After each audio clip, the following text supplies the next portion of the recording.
Last class में हमने electric potential के बारे में कुछ पढ़ा था। आज हम लोग स्टार्ट करेंगे electric potential due to point charge. कोई भी चार्ज अपने चारों तरफ इलेक्ट्रिक फील्ड पैदा करेगा। इस इलेक्ट्रिक फील्ड के लिए सोर्स चार्ज हुआ। सोर्स चार्ज यहां से r डिस्टेंस दूर ये पॉइंट है। इस पॉइंट पर इस इलेक्ट्रिक फील्ड के अंदर पॉइंट ए के पास दो ताकत होगी। एक ताकत का नाम क्या है? इंटेंसिटी। और एक ताकत का नाम क्या है? पोटेंशियल। इंटेंसिटी होगी के क्यू बाई आर स्क्वायर, तो पोटेंशियल होता है के क्यू बाई आर। इस चार्ज के कारण से यहां पर इतनी होगी इंटेंसिटी और इतनी होगा पोटेंशियल। इंटेंसिटी और ये पोटेंशियल। ठीक, तो क्या था? ये इंटेंसिटी पढ़ चुके हैं।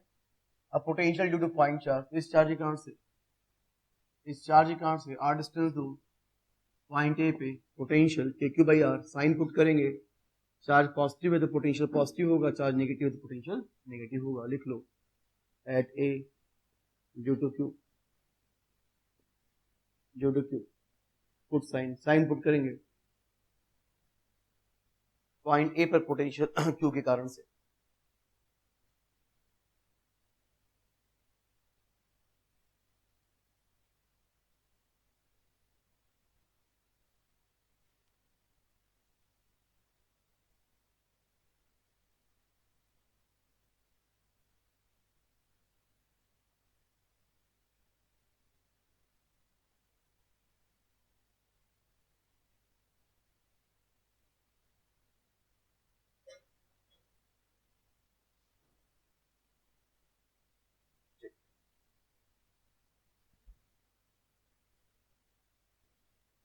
और लिखो electric field lines. Electric field lines या electric line of forces. Electric field lines या electric line of forces. Electric field line और इलेक्ट्रिक लाइन ऑफ फोर्सेस। ठीक, तो देख, जब से हमने टॉपिक स्टार्ट किया तब से लेकर अभी तक बार बार जब हमने इलेक्ट्रिक फील्ड दिखाया है तो इलेक्ट्रिक फील्ड को दिखाने के लिए हम लाइंस दिखा रहे हैं। लाइंस दिखा रहे हैं। इस लाइन के यही लाइन कहलाती है electric field line. Electric field line, इस लाइन के किसी पॉइंट पर अगर हम लोग टेंजेंट ड्रॉ करें, मान लो पॉइंट ए पे मैंने टेंजेंट ड्रॉ किया तो क्या मिल जाएगा? पॉइंट ए पर इंटेंसिटी का डायरेक्शन। किसी पॉइंट मान लो बी है, बी पर मैंने टेंजेंट ड्रॉ किया तो क्या मिल जाएगा? बी पर इंटेंसिटी का डायरेक्शन। तो टेंजेंट क्या देगा? Direction of electric field intensity. First point लिखो, first tangent on line gives direction of electric field intensity. Tangent on line gives direction of electric field intensity.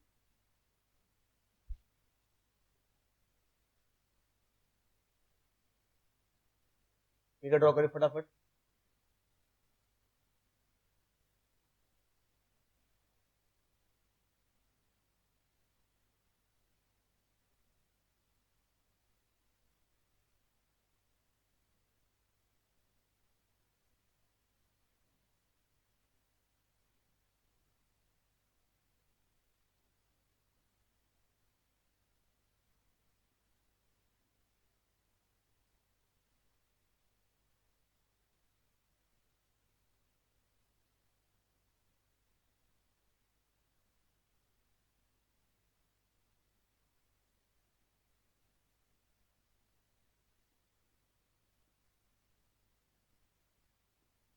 ठीक, यहां पे देखिए टेंजेंट क्या? The direction of intensity. अब सुनो, इधर देखिए ये इलेक्ट्रिक फील्ड है, ये इलेक्ट्रिक फील्ड लाइंस है। यहाँ पे लाइंस पास पास है, यहाँ पे लाइंस दूर दूर है। ठीक, तो सेकंड पॉइंट ये कहता है क्या? किसी भी पॉइंट पर जो इलेक्ट्रिक फील्ड इंटेंसिटी का मैग्नीट्यूड होगा, magnitude of electric field intensity is directly proportional to magnitude of electric field intensity is directly proportional to number of electric field lines per unit area। ये होगा intensity, ये दिया direction और ये दिया magnitude. Magnitude क्या होगा? Number of lines per unit area. Proportional to number of lines per unit area, और वो एरिया जो होना चाहिए वो लाइंस के परपेंडिकुलर होना चाहिए, परपेंडिकुलर होना चाहिए। मतलब अगर लाइंस ऐसी हैं एरिया ऐसा नहीं, एरिया ऐसा नहीं, एरिया क्या होना चाहिए, अगर लाइंस ऐसी हैं तो एरिया ऐसा होना चाहिए कि जो एरिया हो वो लाइंस के परपेंडिकुलर हो। तो number of lines per unit area, और वो एरिया लाइंस के परपेंडिकुलर होना चाहिए। ठीक है, जरा बताओ, यहाँ पे मैंने एरिया लिया और यहाँ मैंने एरिया लिया, सेम एरिया लिया, यहाँ भी एरिया क्या है लाइंस के परपेंडिकुलर, यहाँ भी एरिया क्या लिया लाइंस के परपेंडिकुलर, और जानबूझ के मैंने एरिया बराबर लिया। अब एरिया मैंने बराबर लिया, ठीक है, तो बताओ अब एरिया बराबर है तो नंबर ऑफ लाइंस जहां ज्यादा है वहां इंटेंसिटी क्या होगी, ज्यादा। तो बताओ कहां पर इंटेंसिटी ज्यादा होगी, ए पर या बी पर, बोलो ए पर। ए पे नंबर ऑफ सेम एरिया के लिए नंबर ऑफ लाइंस क्या है ज्यादा, तो ए पे इंटेंसिटी क्या होगी ज्यादा, बी पे क्या होगा कम। तो इसका मतलब हम लोग इसको इस तरीके से रट सकते हैं कि जहां पे लाइंस पास पास होंगी, इस तरीके से इसको रटा जा सकता है क्या, कि जहां पे लाइंस पास पास होंगी वहां इंटेंसिटी क्या होगी ज्यादा, और जहां लाइंस दूर दूर होंगी वहां पर इंटेंसिटी क्या होगी कम। ठीक, या फिर ऐसा करो, जाओ इधर देखिए, ये एरिया लिया मैंने, ये एरिया और ये एरिया लिया, एरिया इस बार बराबर नहीं लिया, अलग अलग लिया। हाँ, ये एरिया लाइंस के परपेंडिकुलर है लेकिन बराबर नहीं लिया, कोई बात नहीं। इंटेंसिटी क्या होता है, number of lines per unit area. चाहे अरे फिगर चाहे ऐसा लो चाहे ऐसा लो, ए पे इंटेंसिटी क्या नहीं चाहिए ज्यादा, यहाँ से भी ए पे क्या नहीं चाहिए ज्यादा, बी पर कम ए पे ज्यादा। देखते हैं, इस बार मैंने एरिया क्या लिया बराबर, सॉरी इस बार मैंने नंबर ऑफ लाइंस, तुम देखो नंबर ऑफ लाइंस क्या ले लिया बराबर, तो जहां एरिया ज्यादा वहां इंटेंसिटी क्या होगी कम। यहाँ पे एरिया क्या है ज्यादा तो यहाँ पे इंटेंसिटी क्या होगी कम। तुम देख लो यहाँ भी बी पे इंटेंसिटी क्या है कम, ए पे इंटेंसिटी क्या है ज्यादा, तो लाइंस पास पास जहां होंगी वहां पे इंटेंसिटी क्या होगी ज्यादा। ठीक है, लेकिन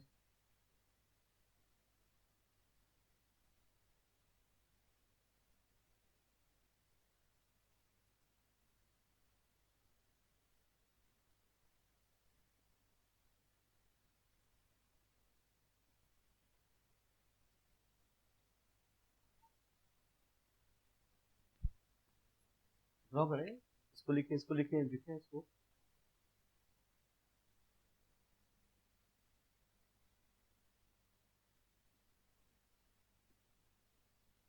इधर देखो एक सेकंड, ये देखो इधर प्लीज देखो इधर, जितना गैप यहाँ पे उतना ही गैप यहाँ पे, जितना पास यहाँ उतना ही पास यहाँ। तो बताओ इंटेंसिटी कहाँ ज्यादा होगी, ए पर या बी पर, बोलो क्या बराबर होगी, बिल्कुल बिल्कुल, जितना जितना दूर यहाँ उतना दूर यहाँ, जितना पास यहाँ उतना पास यहाँ, तो ए पे इंटेंसिटी और बी पे इंटेंसिटी क्या होगी बराबर।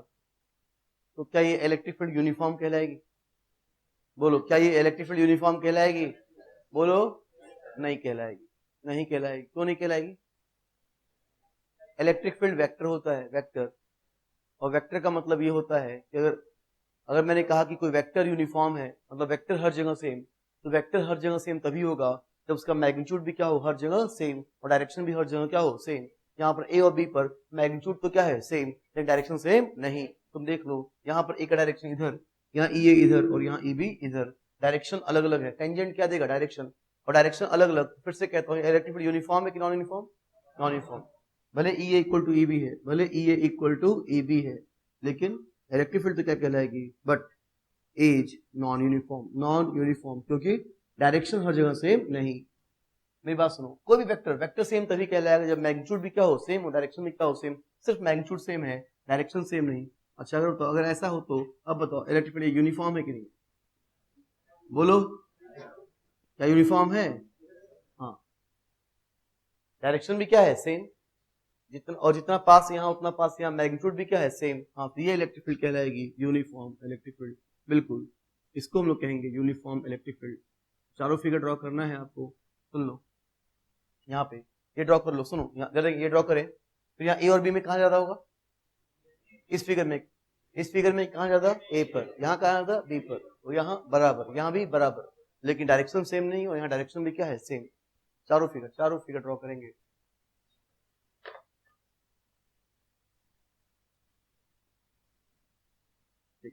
ये सेकंड पॉइंट हो गया, थर्ड पॉइंट देखें इधर, एक सेकंड, ये कितना इधर देखो, ये कौन सा पॉइंट था सेकंड। अब थर्ड पॉइंट देखें, थर्ड पॉइंट में लाइंस कट नहीं कर सकती, क्यों नहीं कर सकती, लाइंस कट क्यों नहीं कर सकती, क्योंकि कट करने से एक ही पॉइंट पे दो टेंजेंट मिल जाएगा। इधर देखें, पढ़ो क्या लिखा था मैंने यहाँ, क्या लिखा था, क्यों नहीं कर सकते? हाँ, टू टेंजेंट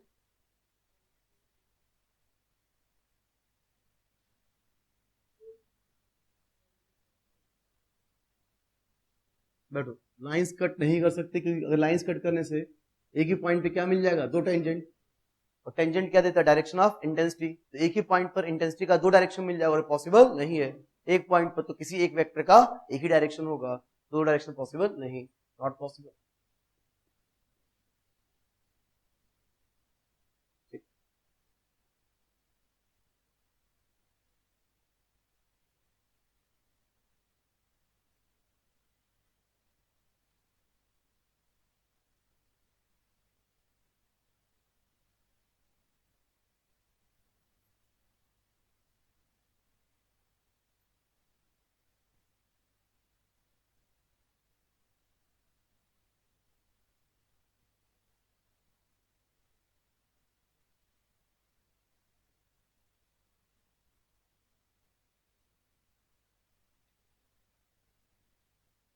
ठीक है, चलो ये देखो, छोड़ो उसको, इधर देखो, इधर देखो, ऐसा क्वेश्चन अगर हम लोग करें, मतलब दो चार्ज है प्लस क्यू और plus Q, positive can't say intensity, मतलब इस पॉइंट पर मान लो मुझे पॉइंट ए पर इंटेंसिटी निकालनी है, तो पॉजिटिव कांट से क्या होगा, अवे, और पॉजिटिव कांट से क्या होगा, अवे, तो प्लस क्यू कांट से अवे होगा, प्लस क्यू कांट से अवे होगा, ये निकाला इंटेंसिटी। ठीक है, यहाँ पे इंटेंसिटी और यहाँ पे इंटेंसिटी। अब तुम्हें कंफ्यूजन ये होता है कि अभी आपने कहा कि कट नहीं कर सकता, अभी आपने कहा कि ये पॉसिबल नहीं है, अभी आपने कहा कि पॉसिबल नहीं है क्योंकि यहाँ पे दो डायरेक्शन मिल गया, और यहाँ भी तो भाई, यहाँ भी तो दो डायरेक्शन मिल रहे थे, फिर ये पॉसिबल कैसे हुआ, तो ये सही कैसे और ये गलत कैसे, तो कितने लोग सिखा रहे कि ये सही कैसे और ये गलत कैसे, बोलो।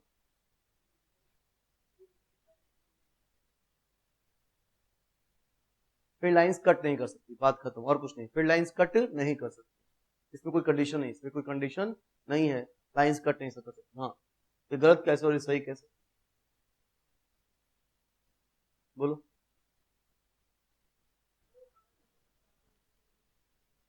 लाइंस कट नहीं कर सकती, हाँ आगे बोलो, नहीं कट कर सकती, आगे बोलो, बैठ, हाँ, ये कोई इलेक्ट्रिक फील्ड लाइन नहीं है, ये इलेक्ट्रिक फील्ड लाइन नहीं, ये इलेक्ट्रिक फील्ड लाइन नहीं, ये इलेक्ट्रिक फील्ड लाइन नहीं, इस चार्ज के कारण से इलेक्ट्रिक फील्ड इंटेंसिटी है, किसी एक चार्ज के कारण से इंटेंसिटी, ये कोई इलेक्ट्रिक फील्ड लाइन नहीं है, ये कोई इलेक्ट्रिक फील्ड लाइन नहीं है, एक चार्ज के कारण से, ध्यान से, इस चार्ज के कारण से क्या है, इंटेंसिटी, इस चार्ज के कारण से क्या है, इंटेंसिटी, और रिजल्टेंट निकालेंगे, रिजल्टेंट इधर नेट इंटेंसिटी इधर मिलेगी, E cos theta sine theta cancel, solve करने पे cos theta sine theta cancel, net इधर बचेगा। बताओ यहाँ पर, बताओ इंटेंसिटी का दो डायरेक्शन, एक डायरेक्शन, एक डायरेक्शन किधर, राइट, राइट, ठीक है, तो इस चार्ज के कारण से ये पैदा हुआ, इस चार्ज के कारण से ये पैदा हुआ, नेट, और जबकि इस फिगर में ये क्या है, इस फिगर में ये भी क्या है, नेट, लाइन से हमेशा क्या देता है, लाइन से हमेशा क्या निकलता है, नेट, लाइन से हमेशा नेट निकलता है, तो ये भी क्या है, नेट, और ये भी क्या है, नेट, और एक पॉइंट पे दो नेट पॉसिबल, एक पॉइंट पे नेट इंटेंसिटी का दो डायरेक्शन पॉसिबल नहीं है, समझ गए, तो ये कोई नेट इंटेंसिटी नहीं, ये कोई नेट इंटेंसिटी नहीं, इस चार्ज के कारण से इलेक्ट्रिक फील्ड, इस चार्ज के कारण से इलेक्ट्रिक फील्ड, इसका रिजल्टेंट क्या होगा, नेट। बताओ यहाँ पे कितना डायरेक्शन है, एक डायरेक्शन, दो डायरेक्शन, एक, और यहाँ कितना डायरेक्शन है, दो, और दो डायरेक्शन पॉसिबल नहीं, इसलिए गलत। और अगर मैं यहाँ पे आपको सुनो, अगर मैं आपको इसकी यहाँ की इलेक्ट्रिक फील्ड दिखाऊंगा तो इलेक्ट्रिक लाइंस ऐसी होती है, ये इलेक्ट्रिक फील्ड लाइंस ऐसी होंगी, लाइंस जो होंगी यहाँ पर, देखो तुम कहाँ कहीं भी कट नहीं कर रही, लाइंस कट नहीं, इन दोनों के कारण से ये होगा, और लाइंस कट नहीं कर रही, ठीक है, इट्स नॉट पॉसिबल। फिर क्या लिखा है, electrostatic field lines can not form close loop.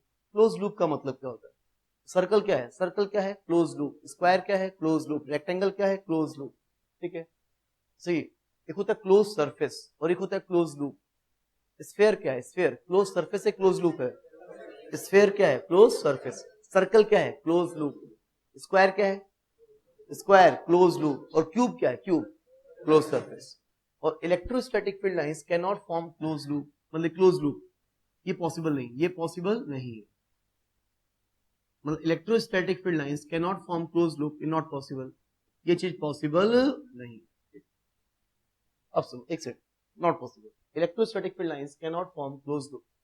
तुम कहोगे कि ठीक है नॉट पॉसिबल, नहीं तुम कहोगे कभी मैं इलेक्ट्रिक फील्ड लाइंस बोल रहा हूँ और कभी मैं इलेक्ट्रोस्टैटिक फील्ड लाइंस बोल रहा हूँ, कभी इलेक्ट्रिक फील्ड लाइंस कभी इलेक्ट्रोस्टैटिक फील्ड लाइंस। अभी मैंने फर्स्ट में क्या बोला, इलेक्ट्रिक फील्ड लाइंस, सेकंड में भी मैंने क्या बोला, इलेक्ट्रिक फील्ड लाइंस, थर्ड में क्या बोला, electrostatic field lines. Electrostatic field lines क्या होती है, इलेक्ट्रिक फील्ड लाइंस होती है। इलेक्ट्रोस्टैटिक फील्ड लाइंस क्या होता है, रुक जाओ, इलेक्ट्रोस्टैटिक फोर्स का मतलब इलेक्ट्रिक फोर्स, इलेक्ट्रोस्टैटिक फोर्स का मतलब electric force, electrostatic potential energy का मतलब electric potential energy, electrostatic field lines का मतलब इलेक्ट्रिक फील्ड लाइंस। तो ठीक है, फिर मैंने यहाँ पे इलेक्ट्रोस्टैटिक फील्ड लाइंस को लिखा, अभी तक मैं इलेक्ट्रिक इलेक्ट्रिक बोलते आया था, और थर्ड में इलेक्ट्रोस्टैटिक फील्ड लाइंस ऐसे ही लिख दिया कि कुछ रीजन इसलिए लिखा। मैंने यहाँ पे इलेक्ट्रिक क्यों नहीं लिखा, इलेक्ट्रोस्टैटिक क्यों लिखा, हल था। इलेक्ट्रिक क्यों नहीं लिखा, इलेक्ट्रोस्टैटिक क्यों लिखा, बोलो।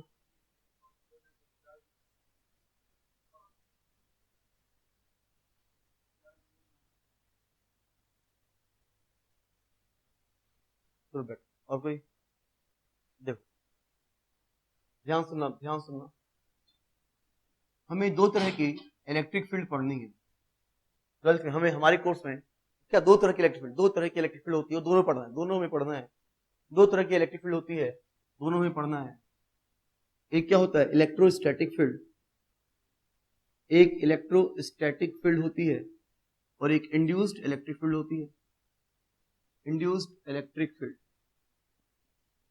सुनते हो ध्यान से, एक दो तरह की इलेक्ट्रिक फील्ड होती है, एक इलेक्ट्रोस्टैटिक फील्ड और एक induced electric field. Electrostatic field वो होती है जो चार्ज पैदा करता है, due to charge. Electrostatic field कौन पैदा करता है, चार्ज। और इंड्यूस्ड इलेक्ट्रिक फील्ड पढ़ेंगे अभी, ये तो अभी हम लोग पढ़ रहे हैं, ये तो हम लोग पढ़ेंगे एकदम अंत में, 3-4 महीने के बाद ये पढ़ेंगे, ठीक है। 4 महीने के बाद ये पढ़ेंगे, जब हम पढ़ेंगे इलेक्ट्रोमैग्नेटिक इंडक्शन, एक टॉपिक है, लास्ट में टॉपिक है इलेक्ट्रोमैग्नेटिक इंडक्शन, जहां हम लोग पढ़ते हैं ना फैराडेज लॉ, इंड्यूस्ड ईएमएफ वगैरह पढ़ेंगे, ठीक है। तो बहुत बाद में पढ़ना है, एक टॉपिक उसका नाम क्या है, इलेक्ट्रोमैग्नेटिक इंडक्शन। वहां पढ़ेंगे हम लोग कि बदलती हुई मैग्नेटिक फील्ड, बदलती हुई, चेंजिंग मतलब बदलती हुई मैग्नेटिक फील्ड, बी मतलब मैग्नेटिक, बदलती हुई मैग्नेटिक फील्ड इलेक्ट्रिक फील्ड पैदा करती है, और बदलती हुई मैग्नेटिक फील्ड जो इलेक्ट्रिक फील्ड पैदा करती है उसको वो कहलाती है इंड्यूस्ड इलेक्ट्रिक फील्ड, ठीक है। तो बदलती हुई मैग्नेटिक फील्ड इलेक्ट्रिक फील्ड पैदा करेगी, वो कहलाएगा इंड्यूस्ड इलेक्ट्रिक फील्ड। तो ये भी इलेक्ट्रिक फील्ड, ये भी इलेक्ट्रिक फील्ड। और इस टॉपिक में, इस जो टॉपिक चल रहा है उस टॉपिक में हम लोग कौन सी इलेक्ट्रिक फील्ड पढ़ रहे हैं, इलेक्ट्रोस्टैटिक, इलेक्ट्रोस्टैटिक फील्ड ये पढ़ रहे हैं, ये हम लोग पढ़।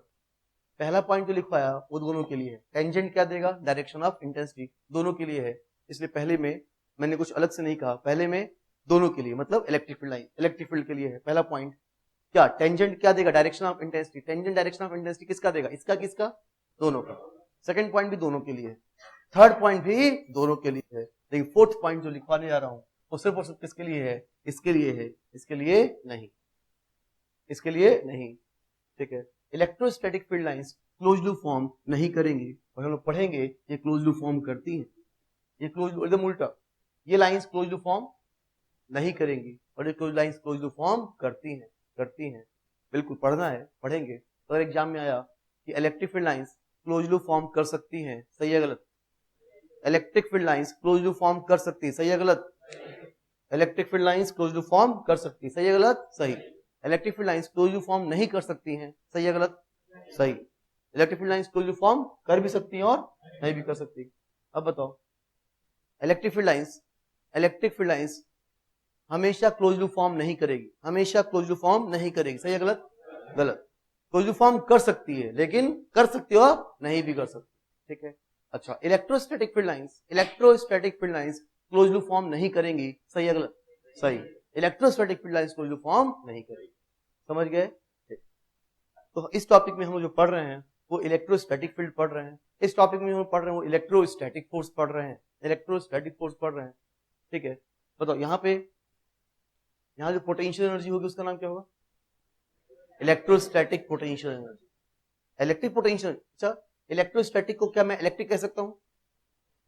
और इलेक्ट्रोस्टैटिक तो इलेक्ट्रिक है ही, लेकिन इलेक्ट्रिक को जरूरी नहीं कि इलेक्ट्रोस्टैटिक, इलेक्ट्रोस्टैटिक का मतलब क्या है? इलेक्ट्रिक। लेकिन इलेक्ट्रिक जरूरी नहीं कि इलेक्ट्रोस्टैटिक हो, क्या पता वो इंड्यूस इलेक्ट्रिक फील्ड भी तो हो सकती है। हाँ, तो यहां पे ये वाली फील्ड इलेक्ट्रोस्टैटिक फील्ड, ये वाला फोर्स इलेक्ट्रोस्टैटिक फोर्स, यहां पे जो पोटेंशियल एनर्जी होगी वो क्या होगी? Electrostatic potential. ये इंड्यूस इलेक्ट्रिक फील्ड, ये इंड्यूस इलेक्ट्रिक फील्ड वाला फोर्स, और यहां पे जो पोटेंशियल एनर्जी होगी वो क्या होगी? इंड्यूस्ड इलेक्ट्रिक पोटेंशियल एनर्जी होगी क्या? नहीं, यहाँ पोटेंशियल एनर्जी होगी ही नहीं, यहाँ पोटेंशियल एनर्जी होगी ही नहीं, क्योंकि हमने याद रखना, मैंने बताया था, शायद बताया था इसी टॉपिक में, या पढ़ेंगे हम लोग कि जो पोटेंशियल एनर्जी नाम का जो शब्द है, पोटेंशियल एनर्जी नाम का जो वर्ड है, वो सिर्फ किसके लिए है? कंजर्वेटिव फोर्स के लिए है। सिर्फ और सिर्फ किसके लिए है? कंजर्वेटिव फोर्स के लिए। तो पढ़ेंगे आगे चल के, ये तो पढ़ ही चुके हैं, पढ़ ही चुके कि ये फोर्स क्या होता है? कंजर्वेटिव। लेकिन पढ़ेंगे, अभी पढ़ा नहीं, पढ़ेंगे आगे चल के ये फोर्स क्या होता है? Non conservative. Non conservative force के लिए ना पोटेंशियल एनर्जी होता है और ना ही पोटेंशियल होता है, पोटेंशियल होता है। ठीक है, तुम कभी फ्रिक्शनल पोटेंशियल ही नहीं सुनोगे, तुम कभी फ्रिक्शनल पोटेंशियल नहीं सुनोगे।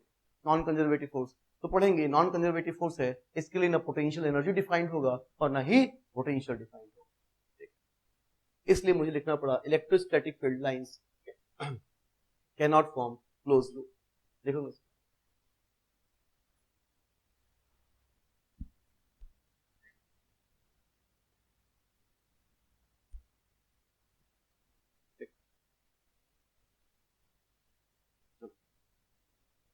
याद करो, जैसे वर्क का फॉर्मूला क्या होता है? F dot S. इसको ओपन करने से क्या आता है? F S cos theta. अगर ये दोनों पैरेलल हैं तो इनके बीच का एंगल कितना होगा? 0। और अगर इनके बीच का एंगल, अगर पैरेलल है तो एंगल कितना होगा? 0। और 0 है तो वर्क कितना होगा? Plus F S. वर्क कितना होगा? Plus F S. लिखना मत, इसको लिखना मत। मान लो कि स्मॉल डिस्प्लेसमेंट है, भाई अगर डिस्प्लेसमेंट स्मॉल है तो जो वर्क होगा वो भी क्या होगा? स्मॉल। स्मॉल डिस्प्लेसमेंट का स्मॉल वर्क, स्मॉल डिस्प्लेसमेंट का स्मॉल वर्क। इसको ओपन करेंगे, क्या आएगा? F D R cos theta. Theta इसके बीच का एंगल।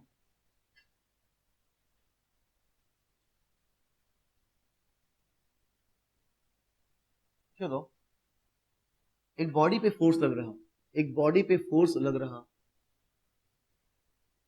ठीक है, और इस बॉडी को यहां से लिए, एक बॉडी यहां से चली तो वापस यहां पहुंच गई, वापस यहीं पहुंच गई। रास्ता है, इस रास्ते से ये बॉडी गई, ये गई, यहां से गई और यहां पहुंच गई। रास्ते भर इस बॉडी पे फोर्स लगता रहा, लगता रहा, लगता रहा। कोई फोर्स, कोई ना कोई फोर्स, ये फोर्स लगातार इस बॉडी पे लगता रहा, ठीक, लगता रहा। यही फोर्स, बॉडी यहां से चली, वापस यहां पहुंच गई, तो बताओ इसका डिस्प्लेसमेंट कितना हुआ? जहां से चले वापस वहीं पहुंच गए तो डिस्प्लेसमेंट, विस्थापन कितना होगा? 0। अगर डिस्प्लेसमेंट 0 है तो वर्क कितना हुआ? वर्क कितना हुआ? कितने लोग कह रहे हैं कि वर्क 0 हुआ? ऐसा जरूरी नहीं। डिस्प्लेसमेंट तो 0 है लेकिन वर्क 0 हुआ, ऐसा जरूरी नहीं। कितने लोग कह रहे हैं? बोलो, 0 कैसे नहीं? बैठे। देखो, आप लोग को तो यही पढ़ाया गया, जब डिस्प्लेसमेंट 0 हो तो वर्क क्या होता है? 0। ठीक, लेकिन पढ़ाया कुछ और गया और समझे कुछ और आप। डिस्प्लेसमेंट दो तरीके से 0 हो सकता है, ध्यान सुनना। डिस्प्लेसमेंट दो तरीके से 0 हो सकता है, एक तरीका ये और एक तरीका ये। एक तरीका ये, इस पॉइंट पे फोर्स लगा या इस बॉडी पे फोर्स लगा और ये पॉइंट अपनी जगह से हिला ही नहीं, फिक्स रहा, फिक्स रहा। ये पॉइंट अपनी जगह से नहीं हिला, ये पॉइंट अपनी जगह से हिला।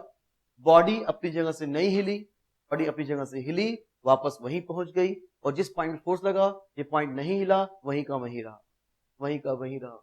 देखो बताओ, यहां भी डिस्प्लेसमेंट कितना है? यहाँ हिला लेकिन वापस वहीं पहुंच के फिर से क्या हो गया? 0। और ये पॉइंट यहां से हिला ही नहीं, तो यहाँ भी डिस्प्लेसमेंट कितना होगा? 0। तो यहाँ भी 0, यहाँ भी 0।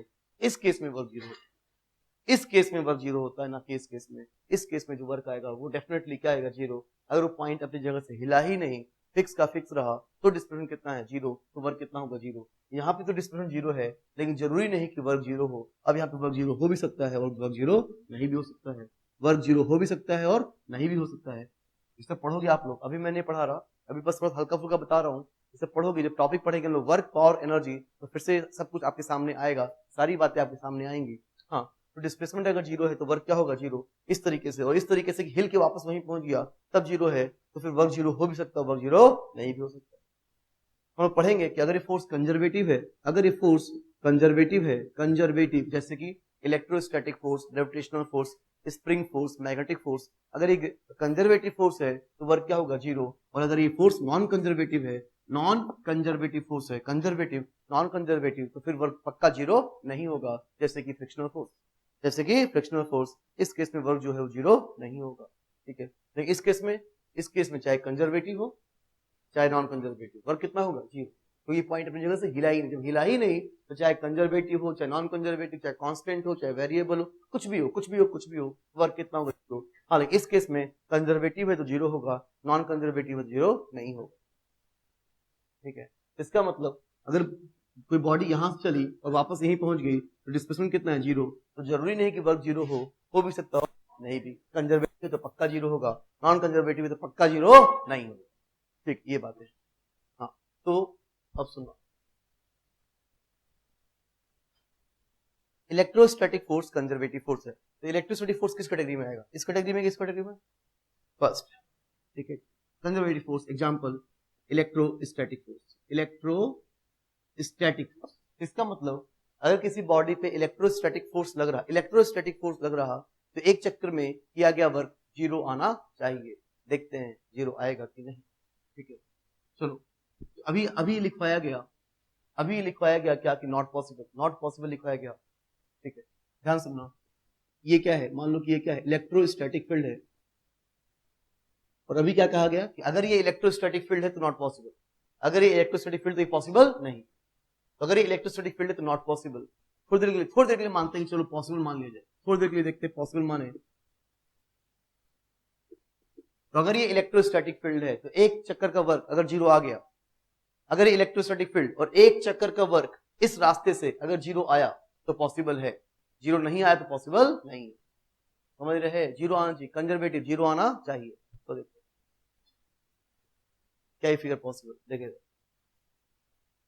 यहाँ पे इलेक्ट्रिक फील्ड इधर है, मैंने क्या किया, एक पॉइंट चार्ज क्यू नॉट लिया। ध्यान सुनना, एक पॉइंट चार्ज क्यू नॉट लिया, क्यू नॉट को मैं यहाँ रख के यहाँ से यहाँ मूव कराऊंगा, पकड़ के इस क्यू नॉट को मैं यहाँ से यहाँ मूव कराऊंगा, क्यू नॉट को यहाँ से यहाँ मूव कराऊंगा, ये रहा क्यू नॉट। जो डायरेक्शन इलेक्ट्रिक फील्ड का होता है वही किसका होता है? इलेक्ट्रिक फोर्स का। इलेक्ट्रिक फोर्स मैं हल्का सा इधर ले गया, हल्का सा राइट ले गया, स्मॉल इलेक्ट्रिक फील्ड किधर है? राइट। तो इलेक्ट्रिक फोर्स भी किधर है? Right.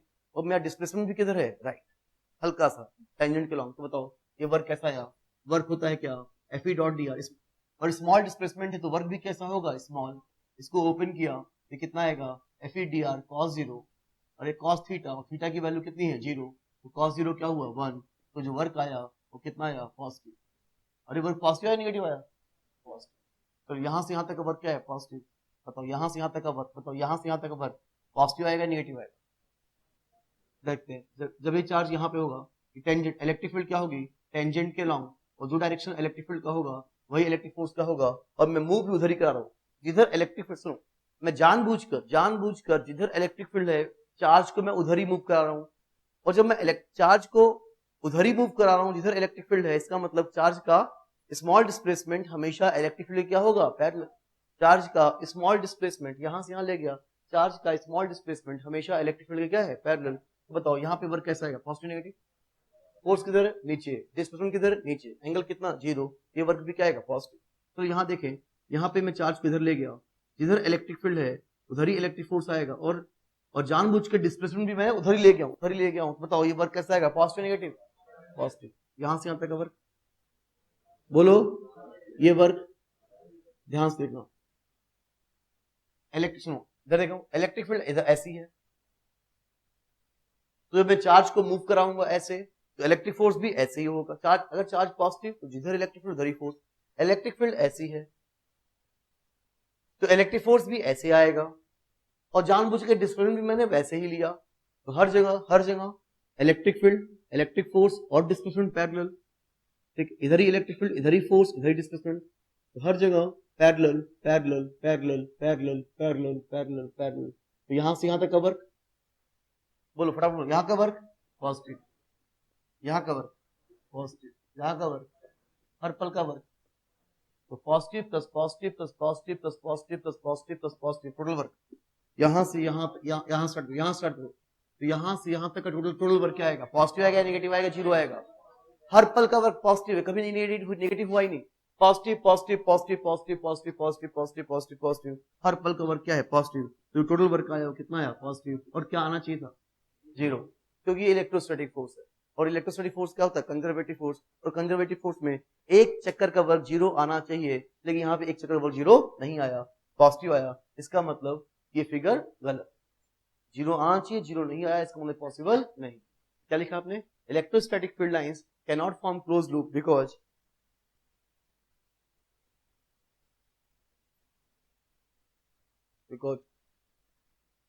electrostatic force is conservative force. Because electrostatic force is conservative force. Electrostatic force is conservative force.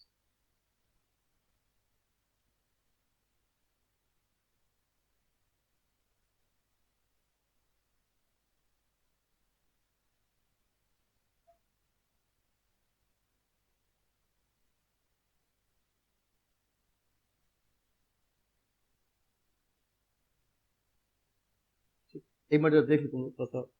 मान ली बॉडी इसका मास m, इसका वेट कितना है? mg। mg क्या है? Gravitational force. ग्रेविटेशनल फोर्स क्या होता है? Conservative force. ध्यान सुनना, कंजर्वेटिव। तो एक चक्कर का वर्क जीरो आना चाहिए, देखते हैं जीरो आ रहा है कि नहीं। देखते हैं, इससे मतलब नहीं। बॉडी को मैं पहले h हाइट ऊपर ले गया, h हाइट ऊपर ले गया तो कितना वर्क हुआ? कितना वर्क हुआ? Minus mgh। तो mg किधर है? नीचे, और h किधर है? ऊपर। इसका वर्क mg का वर्क। तो इसको मैं नीचे लेके आया, नीचे लेके आया। अच्छा, जब मैं ऊपर ले जाऊंगा ऊपर, तो mg किधर है? नीचे। जब नीचे लेके आऊंगा तो mg नीचे, चाहे ऊपर ले जाए चाहे नीचे, mg तो किधर होगा? नीचे। ऊपर ले गया तो वर्क क्या है? Minus mgh। नीचे ले गया तो वर्क क्या है? तो वर्क कितना हो गया? Plus mgh। जहां से निकले थे वापस वहीं पहुंच गए, और जहां से निकल के वापस वहीं पहुंच गए, तो एक चक्कर कहलाएगा, उसका वर्क जीरो आना चाहिए। अगर कंजर्वेटिव है तो दोनों को मिला के वर्क कितना है? जीरो आना भी चाहिए। mg क्या है? कंजर्वेटिव।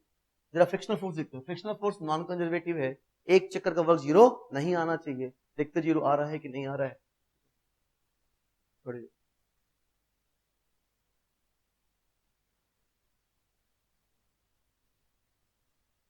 बोर्ड उधर दिख रहा है आपको?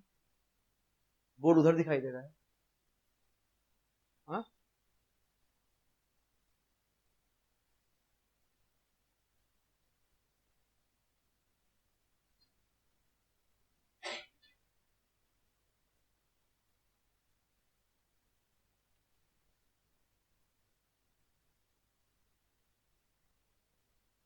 बट यहाँ देख, बॉडी यहां से यहां ले गया मैं, एस राइट ले गया। अगर बॉडी राइट जाएगी तो फ्रिक्शनल फोर्स लेफ्ट होगा, बॉडी लेफ्ट जाएगी तो फ्रिक्शनल फोर्स राइट होगा। बॉडी राइट गई तो फ्रिक्शनल फोर्स किधर है? लेफ्ट। और हम पढ़ेंगे फ्रिक्शनल फोर्स, पढ़ेंगे कि कितना होता है? Mu mg। कुछ पता होगा थोड़ा बहुत आप लोगों को, नहीं पता होगा, पढ़ेंगे। इधर होगा frictional force mu mg।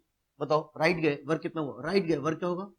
Minus mu mgs। क्योंकि माइनस क्यों? फोर्स किधर है? लेफ्ट, और डिस्प्लेसमेंट किधर है? राइट। ठीक, अब बॉडी यहाँ, अब मैं बॉडी को इधर ले जाऊंगा, इधर ले आऊंगा। अब पहले इधर ले गया, फिर मैं इधर लेके आ रहा हूँ। अब फ्रिक्शनल फोर्स इधर होगा, राइट। फ्रिक्शनल फोर्स क्या होगा? राइट। फिर फ्रिक्शनल फोर्स हमेशा डिस्प्लेसमेंट क्या होगा? अपोजिट। अब बॉडी अगर लेफ्ट जा रही है तो फ्रिक्शनल फोर्स इधर होगा, राइट। अब बताओ वर्क क्या होगा? माइनस या प्लस? अब वर्क क्या होगा? माइनस। और दोनों को मिला के वर्क जीरो हुआ या कि नेगेटिव हुआ? दोनों को मिला के वर्क जीरो नहीं हुआ। जहां से चले वापस वहीं पहुंच गए, दोनों को मिला के वर्क जीरो नहीं हुआ। इसका मतलब फ्रिक्शनल फोर्स क्या है? Non conservative. ठीक,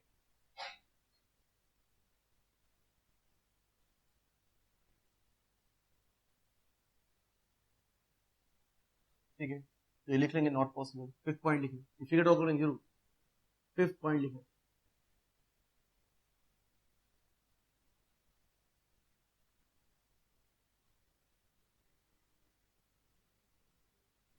देखो ये लाइन है, ये लाइन कहां से निकल रही है? ये लाइंस कहां से निकल रही हैं? पॉजिटिव से। कहां से निकल रही है? Positive pay. कहां खत्म हो रही है? कहां खत्म हो रही है? इनफाइनाइट पे। नेगेटिव नहीं, कहां खत्म हो रही है? इनफाइनाइट पे। पॉजिटिव से ओरिजिनेट हुआ और नेगेटिव पे खत्म हुआ। ये नेगेटिव चार्ज है। नेगेटिव चार्ज में लाइंस ऐसी होती, बताओ ये लाइंस कहां से निकल रही हैं? कहां से निकल रही हैं?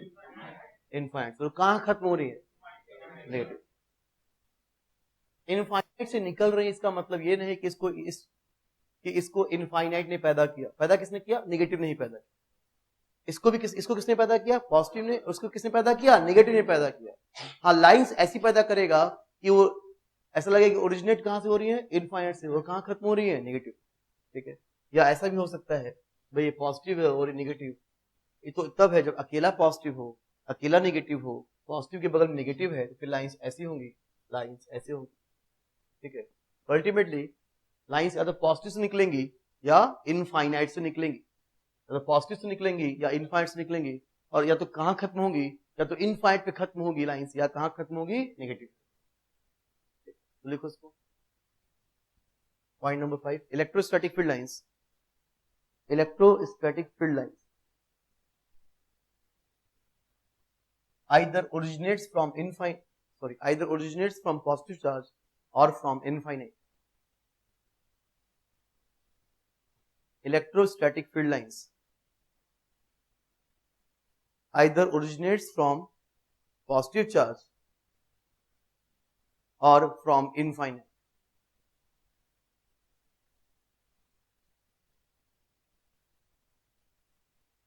And it terminates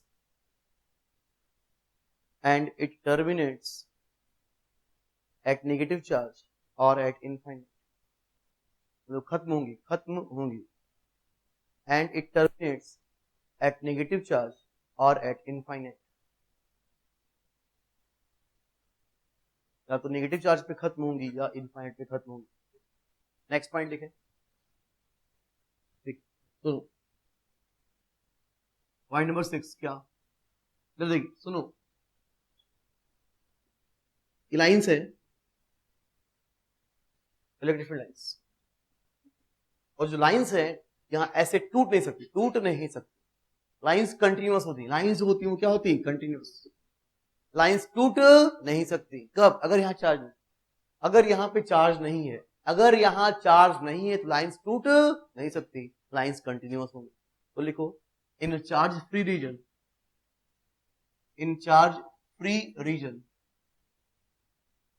lines cannot break. Lines जो है नहीं सकती, lines cannot break. Figure draw कर लेंगे, नॉट पॉसिबल।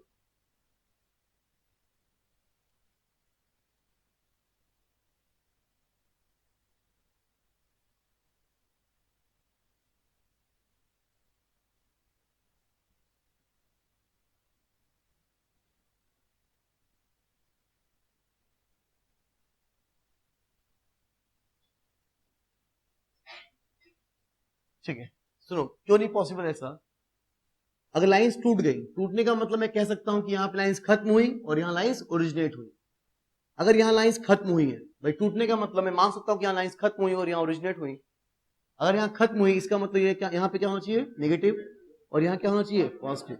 लेकिन यहां क्या लिखा? इन चार्ज फ्री रीजन, मतलब यहां पे चार्ज नहीं है, और अगर चार्ज नहीं है तो यहां पे लाइंस खत्म नहीं होंगी और यहां ओरिजिनेट नहीं होंगी, मतलब पॉसिबल नहीं होगा।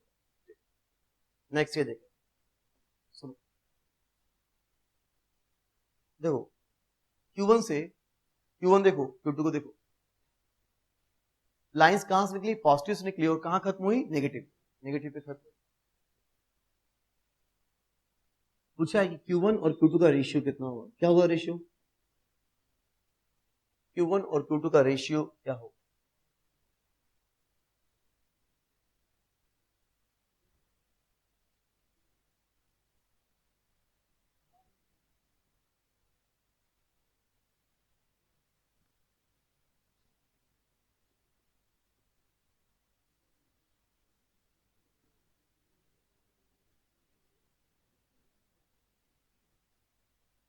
ठीक,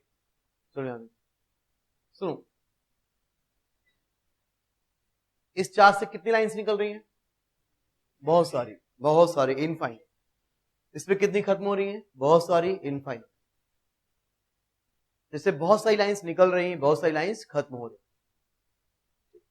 लेकिन दिखाने का तरीका जो होता है, इससे 1 2 3 4 5 6 लाइंस नहीं, लाखों लाइंस, अरबों लाइंस निकल रही हैं, और यहां भी अरबों खत्म हो रही होंगी। लेकिन दिखाने का तरीका, फिगर में दिखाने का ये तरीका ये होता है कि लाइंस को दिखाते हैं चार्ज के प्रोपोर्शनल पे। अगर चार्ज डबल है तो लाइंस डबल दिखाते हैं, चार्ज हाफ है तो लाइंस क्या दिखाते हैं, हाफ। ये दिखाने का तरीका होता है दिखाने का। ठीक, तो यहाँ पे लाइंस मैंने कितनी दिखाई है, 6, और यहाँ क्या दिखाई है, 4, तो रेशियो जो होगा वो 6/4 होगा। चार्ज का रेशियो होगा वो कितना होगा, 6/4, सिंपल से 6/4।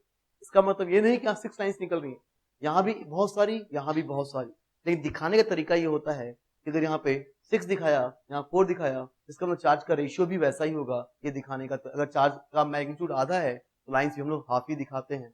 बस लिख लो Q/Q2 = 6/4। ड्रॉ करेंगे, फिर ड्रॉ करेंगे।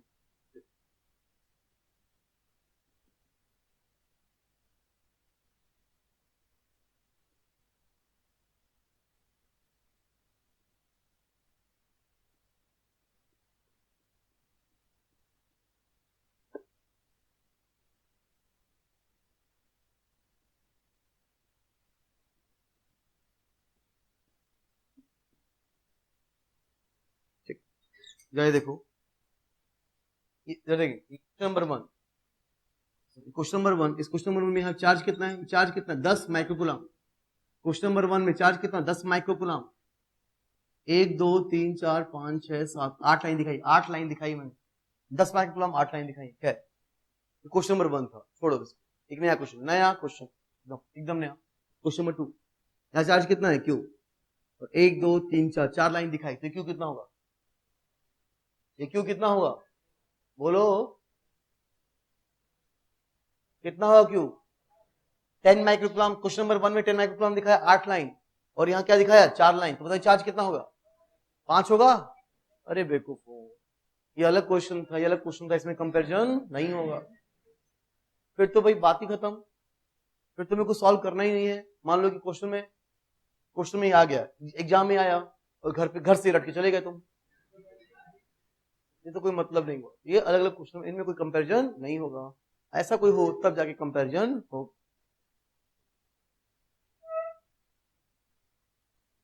सुनो, जिधर इलेक्ट्रिक फील्ड होती है, अगर चार्ज पॉजिटिव है तो उधर ही क्या होगा, फोर्स, उधर ही क्या होगा, फोर्स। एक पॉजिटिव चार्ज को मैंने यहाँ छोड़ दिया, अब छोड़ने का मतलब होता है कि छोड़ते वक्त स्पीड कितनी होगी, 0, छोड़ते वक्त स्पीड 0 होगी। तो एक पॉजिटिव चार्ज को मैंने यहाँ छोड़ा, और ये इलेक्ट्रिक फील्ड लाइन, ये ऐसी इलेक्ट्रिक फील्ड लाइन है, अगर इस चार्ज को मैं छोड़ दूं तो क्या ये चार्ज इस रास्ते को अपनाएगा, जिधर इलेक्ट्रिक फील्ड होती है उधर ही क्या होता है, फोर्स। अगर इस चार्ज को मैं यहाँ छोड़ दूं तो क्या ये चार्ज, जिधर इलेक्ट्रिक फील्ड होती है उधर ही फोर्स होता है। अगर इसको मैं छोड़ दूं तो क्या ये चार्ज इस रास्ते को अपनाएगा, जल्दी बोलो, बोलो इस रास्ते को अपनाएगा कि नहीं अपनाएगा, हाँ, कितने लोग कह रहे हैं चार्ज पॉजिटिव, चार्ज पॉजिटिव है, चार्ज पॉजिटिव है। तो अगर इस चार्ज को यहाँ छोड़ दिया जाए तो इस लाइन के अलॉन्ग मूव करेगा कि नहीं करेगा, कितने लोग कह रहे हैं नहीं करेगा, नहीं करेगा, खड़े हो, तो हाँ, बैठो बैठो, देखो सही कहा उसने। एक चीज दिमाग में आप रट लो कि बॉडी किधर मूव करती है, जिधर वेलोसिटी होती है, ना कि जिधर फोर्स। बॉडी का रास्ता उधर होता है जिधर क्या होती है, वेलोसिटी। बॉडी उधर मूव करती है जिधर क्या होती है, वेलोसिटी।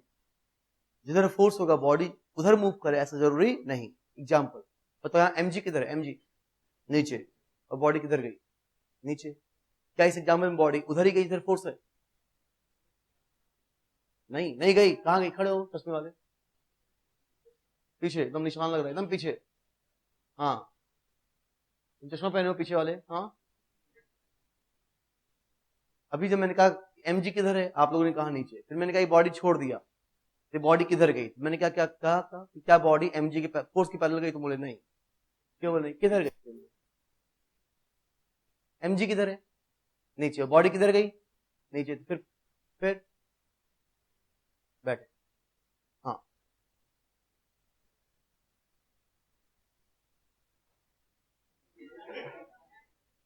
सुनो, तो फोर्स किधर है, नीचे, और छोड़ दिया तो बॉडी किधर गई, फोर्स की तरफ। हाँ, तो बॉडी फोर्स की तरफ जा सकती है, लेकिन मैंने क्या कहा था, जरूरी नहीं कि फोर्स की तरफ जाए। इस एग्जांपल में तो बॉडी किधर गई, फोर्स की तरफ। अब जरा बताओ, इस एग्जांपल में बॉडी किधर गई, mg किधर है, नीचे, और बॉडी गई ऐसे, क्या क्या फोर्स ऐसा है? ऐसा है फोर्स है क्या? क्या फोर्स ऐसा है क्या? नहीं, फोर्स तो इधर है, mg mg mg mg, ये फोर्स है। और बॉडी का रास्ता फोर्स के पैरेलल नहीं है, फोर्स के पैरेलल नहीं। जरूरी नहीं कि बॉडी का रास्ता जो है फोर्स के पैरेलल हो। फिलहाल चलो यहाँ देखते हैं इस एग्जांपल को, उससे मतलब नहीं। यहाँ पे चार्ज छोड़ा, तो छोड़ते उसकी वेलोसिटी क्या थी? 0। इधर इलेक्ट्रिक फील्ड है और इधर इलेक्ट्रिक फील्ड कहां से इधर क्या आएगा? Electric force. चार्ज पॉजिटिव, जिधर इलेक्ट्रिक फील्ड क्या होगी? टेंजेंट के लॉन्ग, तो फोर्स भी क्या होगा? टेंजेंट के लॉन्ग। और फोर्स टेंजेंट के लॉन्ग होगा, और यहाँ पे इसकी वेलोसिटी कितनी है? वेलोसिटी जो है वो यहाँ पे कितनी है? 0। और जैसे ही फोर्स लगेगा ये चार्ज इधर निकल जाएगा, इसको टेंजेंट के लॉन्ग वेलोसिटी मिल जाएगी। टेंजेंट के लॉन्ग वेलोसिटी मिल जाएगी और अपना वो टेंजेंट की तरफ निकलना चाहेगा, इधर निकल जाएगा, वो इस रास्ते को फॉलो नहीं करेगा, नहीं करेगा। समझो आप लोग, जैसे ही चार्ज यहाँ रखा, electric field tangent, force tangent, इस फोर्स के कारण से इसको इधर वेलोसिटी मिल जाएगी और हमारी बॉडी ये इधर निकल जाएगी, इधर की तरफ निकलेगी। ये रास्ता फॉलो नहीं करेगा। मैं नहीं कह रहा कि पाथ, इसका रास्ता स्ट्रेट लाइन होगा। क्या पता यहाँ पे इलेक्ट्रिक फील्ड है, अरे क्या पता यहाँ पे एक और इलेक्ट्रिक फील्ड, और इस इलेक्ट्रिक फील्ड कहां से इलेक्ट्रिक फोर्स दे रहा है? समझना बात। यहाँ पे तो वेलोसिटी क्या है? 0। इस वेलोसिटी 0 है, फोर्स इधर आया, बॉडी इधर निकल गई। जैसी बॉडी यहाँ पहुंची, अब वेलोसिटी तो इधर है, फोर्स इधर है, तो फोर्स इसकी वेलोसिटी का डायरेक्शन बदल देगा। ठीक है, तो हो सकता है कि इसका रास्ता ऐसा हो जाए, इस चार्ज का रास्ता ऐसा हो जाए, ऐसा, लेकिन वो इलेक्ट्रिक फील्ड लाइन के लॉन्ग नहीं हो। क्या चार्ज का रास्ता इस एग्जांपल में तो चार्ज का रास्ता, चार्ज के मोशन का रास्ता इलेक्ट्रिक फील्ड की तरफ नहीं है। लेकिन क्या ऐसा हो सकता है क्या कि चार्ज का जो रास्ता है वो अलोंग इलेक्ट्रिक फील्ड लाइन हो? क्या ये पॉसिबल है? कैसे? अगर लाइंस कैसी हो? यूनिफॉर्म नहीं, स्ट्रेट। यूनिफॉर्म नहीं, स्ट्रेट। ठीक, यूनिफॉर्म भी चलेगा लेकिन मेन क्या है? स्ट्रेट। जैसे कि देखो ये यूनिफॉर्म नहीं है, यूनिफॉर्म नहीं, लेकिन यहाँ पे लाइंस कैसी है? यहाँ पे लाइंस कैसी है? स्ट्रेट। यहाँ पे, यहाँ नहीं, यहाँ नहीं, यहाँ स्ट्रेट है। अगर इस चार्ज पे इलेक्ट्रिक फील्ड इधर है तो फोर्स भी इधर। ध्यान सुनना, इलेक्ट्रिक फील्ड इधर तो फोर्स भी क्या आएगा? इधर। और यहाँ मैंने छोड़ दिया, छोड़ते हुए वेलोसिटी कितनी इसकी? 0। तो फोर्स राइट है तो उसकी वेलोसिटी भी किधर मिलेगी? राइट। और फिर फोर्स किधर होगा? राइट। तो फोर्स को इधर ही इसी के लॉन्ग मूव करा देगा। तो चार्ज जो है वो इलेक्ट्रिक फील्ड के लॉन्ग मूव कर भी सकता है और नहीं भी कर सकता। ठीक है, तो अभी मैं लिखवाने जा रहा हूं कि अगर लाइंस स्ट्रेट ना हो, लाइंस अगर स्ट्रेट ना हो, कर्व हो, तो फिर चार्ज लाइन के लॉन्ग मूव नहीं करेगा। देखो इस बात,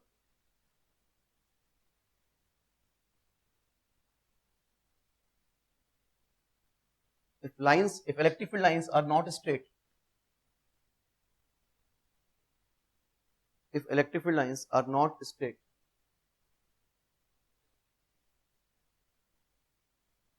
and charge is released,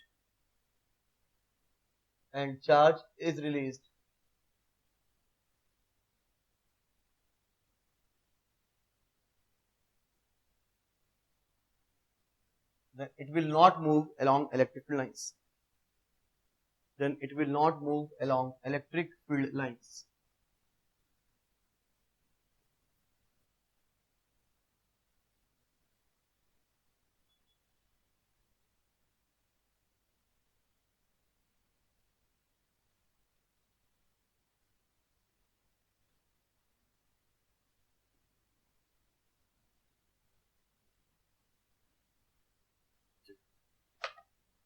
देखिए तक मान चार्ज है और ये चार्ज क्या पैदा करेगा? Electric field. और यहां पर इस पॉइंट के पास दो ताकत होगी, एक ताकत का नाम इंटेंसिटी है और एक ताकत का नाम पोटेंशियल है। क्या दोनों ताकत एक ही इलेक्ट्रिक फील्ड का है? क्या दोनों ताकत एक ही इलेक्ट्रिक फील्ड का है? बोलो हाँ। उसी इलेक्ट्रिक फील्ड के अंदर पॉइंट ए है और उसी पॉइंट ए के पास ई भी है और वी भी। अच्छा, इसका पूरा नाम क्या होता है? Electric field intensity. इसका पूरा नाम क्या होता है? Electric field potential. इसका पूरा नाम इलेक्ट्रिक फील्ड इंटेंसिटी। इसका पूरा नाम इलेक्ट्रिक फील्ड पोटेंशियल।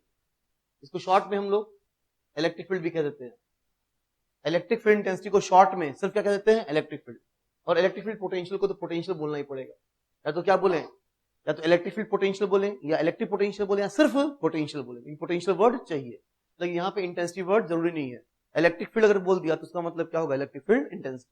ठीक है, हाँ, तो इस पॉइंट पर इंटेंसिटी भी है और पोटेंशियल भी है। क्या दोनों एक ही इलेक्ट्रिक फील्ड का हिस्सा है? जिस इलेक्ट्रिक फील्ड का इंटेंसिटी उसी इलेक्ट्रिक फील्ड का पोटेंशियल है, तो इनके बीच में कोई ना कोई रिलेशन तो होना चाहिए। कोई ना कोई रिलेशन तो होना चाहिए, ठीक।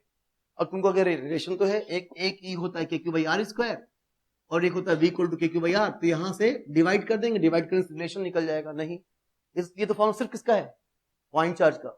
अरे फॉर्मूला किसका है, पॉइंट चार्ज का। ये फॉर्मूला किसका है, पॉइंट चार्ज का। जरूरी नहीं कि पॉइंट चार्ज हो। जैसे इसके लिए यहां पर इंटेंसिटी कितनी, नहीं पता। नहीं पता क्यों, क्योंकि ये पॉइंट चार्ज नहीं।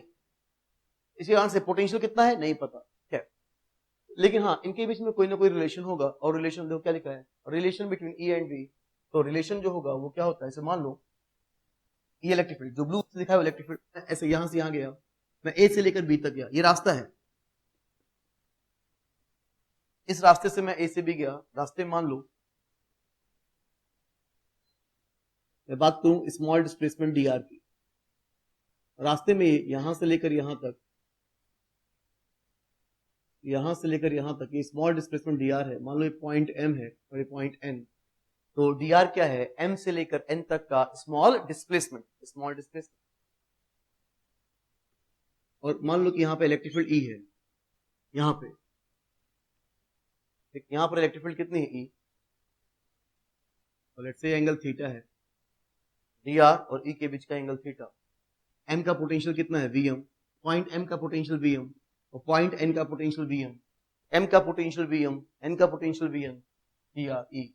तो रिलेशन याद रखना आपको, रिलेशन होता है dv equals to minus E dot D R, dv equals to minus E dot D R. E क्या है, m से लेकर n तक की इलेक्ट्रिक फील्ड। तो ई है यहाँ, ई क्या है, यहाँ पर इलेक्ट्रिक फील्ड। डी आर क्या है, यहां से लेकर यहां तक का डिस्प्लेसमेंट। और डीवी क्या है, यहां से यहां के बीच का चेंज इन पोटेंशियल। इसको मैं डेल्टा वी भी लिख सकता हूं, डेल्टा वी इक्वल्स टू क्या होगा, और डेल्टा वी जो है वो क्या होगा, चेंज इन पोटेंशियल। और चेंज क्या होगा, फाइनल माइनस इनिशियल। एम से एन गए, फाइनल क्या है एन और इनिशियल क्या है एम, ये हो गया चेंज इन पोटेंशियल। लेकिन तुम्हें पता है भाई डी आर का मतलब क्या होता है, स्मॉल डिस्प्लेसमेंट। और स्मॉल डिस्प्लेसमेंट में जो चेंज होगा वो भी क्या होगा, बहुत कम। स्मॉल डिस्प्लेसमेंट चेंज बहुत कम होगा, ये बात हो चुकी है। अगर डेल्टा एक्स बहुत कम हो तो क्या लिख सकता हूँ, डी एक्स। तो यहां से यहां तक का डिस्प्लेसमेंट बहुत कम, इतने कम डिस्प्लेसमेंट में एम से एन तक में कुछ खास चेंज नहीं हुआ होगा, तो चेंज बहुत कम है। और चेंज बहुत कम तो डेल्टा वी लिखने में क्या लिखा जाए, डीवी। ये क्या लिख दिया, डीवी। और डीवी को क्या हो गया, V N minus V M, ये आ गया। तो इस फॉर्मूले से हमने निकाल लिया चेंज इन पोटेंशियल, कहां कहां तक का, एम और एन के बीच का चेंज इन पोटेंशियल निकाल। ये हमने m और n के बीच का क्या निकाल लिया, चेंज इन पोटेंशियल, ठीक। और dr क्या है, m से लेकर n तक का डिस्प्लेसमेंट। अब बताओ, अगर ये m और n के बीच का चेंज इन पोटेंशियल है और मुझे निकालना है a और b के बीच का चेंज इन पोटेंशियल, तो मैं क्या करूं, बोलो मैं क्या करूं। ये तो अभी m और n के बीच का निकला है, मुझे निकालना a से लेकर b तक का चेंज इन पोटेंशियल, तो बताओ मैं क्या करूं। तो इसको हम लोग इंटीग्रेट करेंगे, कहां से कहां तक इंटीग्रेट करेंगे, a से लेकर b तक। तब इसको हम लोग इंटीग्रेट करेंगे a से लेकर b तक। और इसको अगर हम a से लेकर b तक इंटीग्रेट करते हैं तो निकल जाएगा a और b के बीच का चेंज इन पोटेंशियल। समझ गए, a और b के बीच का चेंज इन पोटेंशियल। तो देखो a से लेकर b तक इंटीग्रेट किया, और a पे पोटेंशियल क्या होगा, a पर पोटेंशियल क्या होगा, va, और b पोटेंशियल क्या होगा, vb। इसको इंटीग्रेट किया तो vb minus va is equal to कितना गया, minus integral e dot D.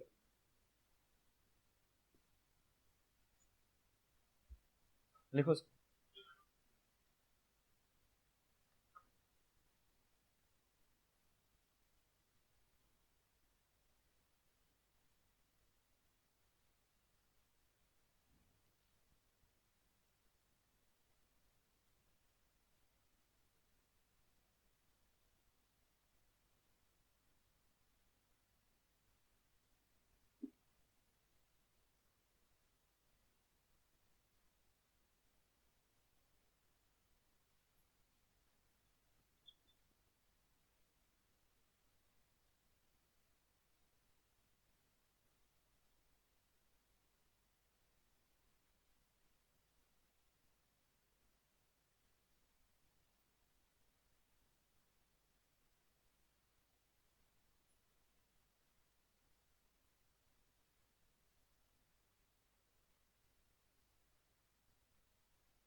तो यहां देखो सुनो, छोड़ो उसको, इसको इंटीग्रेट करेंगे, v आएगा, v लिमिट पुट करने के बाद क्या आएगा, vb माइनस va। अभी v माइनस v को मैं क्या लिखूं, dv लिखूं, डेल्टा v लिखूं, बोलो। अब a और b के बीच का चेंज स्मॉल नहीं रहा, a और b के बीच का चेंज स्मॉल नहीं है, तो क्या लिखते हैं हम लोग, delta v, change in potential. ये देखिए क्वेश्चन करते हैं, छोड़ो उसको, मेरी बात सुनो पहले। क्वेश्चन क्या है, एक वायर है, एक वायर, इस वायर की लंबाई क्या है, इनफाइनाइट, ऊपर भी लंबाई क्या है, इनफाइनाइट, नीचे भी क्या है, इनफाइनाइट। इस वायर में चार्ज है, इस वायर में हर जगह चार्ज है, चार्ज, इस वजह से मान लीजिए ये वायर हो और इस वायर में हर जगह चार्ज है, चार्ज चार्ज चार्ज चार्ज, हर जगह चार्ज है। और लैम्डा क्या रहता है इस वायर का, charge per unit length. Lambda क्या है, चार्ज पर यूनिट लेंथ। और इस वायर से r डिस्टेंस दूर जो इलेक्ट्रिक फील्ड होती है, कहीं भी वायर से r डिस्टेंस दूर, कहीं भी, चाहे इधर चाहे इधर चाहे इधर चाहे इधर चाहे इधर, कहीं भी वायर से r डिस्टेंस दूर जो इलेक्ट्रिक फील्ड होती है उसकी वैल्यू होती है lambda upon 2 pi epsilon 0 r। ये होता है, क्यों होता है ये तो बाद में पढ़ना है हम लोग को, अभी हम लोग आगे चल के पढ़ेंगे। इस फॉर्मूले को आगे चल के प्रूफ करेंगे, इस फॉर्मूले को हम लोग आगे चल के प्रूफ करेंगे, करना है बाद में प्रूफ करेंगे। तो अभी हम प्रूफ नहीं किया है इसलिए मुझे अलग से देना पड़ रहा है। क्या क्वेश्चन में दिया है, क्वेश्चन में दे रखा है कि r डिस्टेंस दूर इलेक्ट्रिक फील्ड इतनी होती है, तो आपको ना प्रूफ करना है ना आपको निकालना है, निकला हुआ है, दिया हुआ है, इलेक्ट्रिक फील्ड दे रखी है। अब पूछा है ए और बी के बीच का चेंज इन पोटेंशियल कितना होगा, हमें क्या निकालना है, V A minus B. Wire से ए की दूरी कितनी, स्मॉल ए, और वायर से बी की दूरी क्या है, स्मॉल बी। मतलब इलेक्ट्रिक फील्ड, अब तो दिमाग, अब लैम्डा क्या होता है, क्या दिमाग लगा, बात ही खत्म। जब फॉर्मूला दे दिया, लैम्डा कुछ है, कुछ लैम्डा, इसका फॉर्मूला क्या है, lambda upon 2 pi epsilon 0 r। अगर इलेक्ट्रिक फील्ड दी हुई हो तो ए और बी के बीच का चेंज इन पोटेंशियल मतलब क्या निकालना है, V A minus B. Question लिखो और फिर सॉल्व करो इस फॉर्मूले को यूज करके, जल्दी से ए और बी के बीच का चेंज इन पोटेंशियल निकालो।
आगे आंसर,